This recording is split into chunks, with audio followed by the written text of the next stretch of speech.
Hello everyone, welcome back. We It's Sunday and I decided to play with some of my toys today.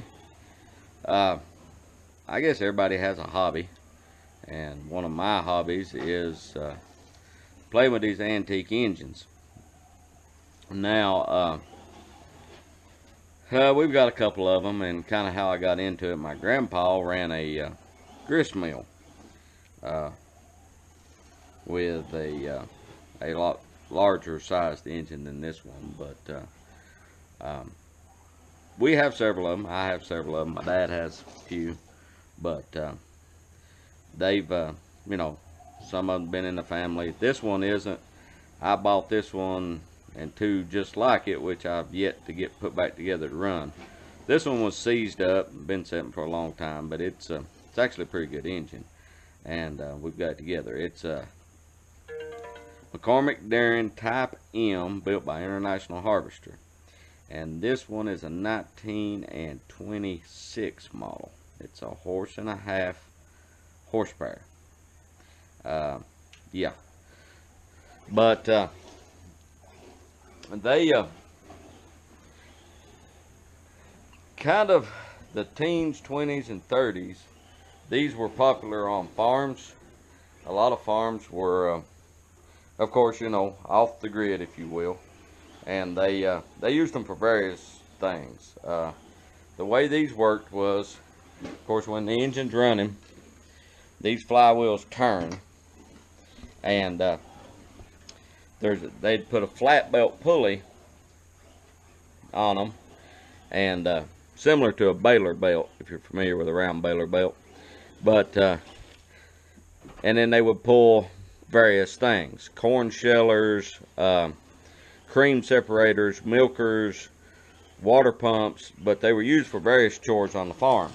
This was kind of the time that tractors were just coming out, but they were trying to mechanize the farm some, and a lot of the farms at that time didn't have electricity, but that's what they're used for. Today we just play with them. I do have my grandfather's grist mill. I don't know whether you can see it or not, but see if I can get a light going here. Well,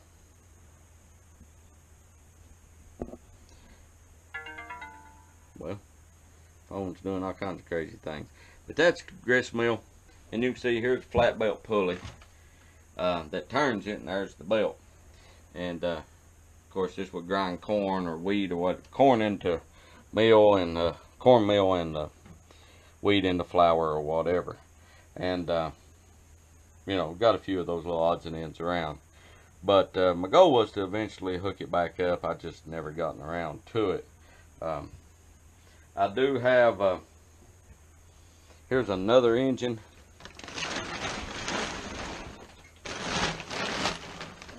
This is the 3 horsepower version of the one out there, and it's a 1925 model. So and then of course we got some other ones over in the corner, but basically what I'm gonna do, I'm just gonna haven't been started in a while, so I'll start it up and run it and let it play for a while. Just something to do. I may start this one day too, just because I like playing with them. But I guess, some people like antique cars, some people like antique tractors. This is just another form of antique farm equipment. And now a bigger engine like this would have been used to pull like a wood saw, or possibly even a small burr mill or corn mill, feed grinder, whatever. But like I said, these were the days before electricity, and they served a vital role on the farm. We spent years and years and years trying to mechanize farming, take the labor out of it. There's still a lot of labor in farming, particularly vegetable farming, and that's primarily one reason that a lot of folks don't do it. But that's what we're doing. We're going to play with it a little bit. I'll get you some video of it running here in a minute, and hopefully you enjoy it. So let's get this thing ready to start. Okay, 1926 technology in action.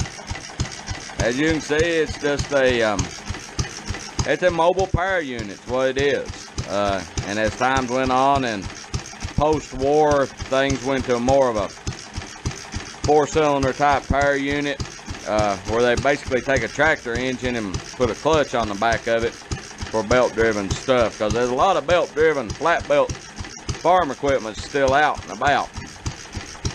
Now, you know, like I said, this is just something I'm interested in. I enjoy playing with them.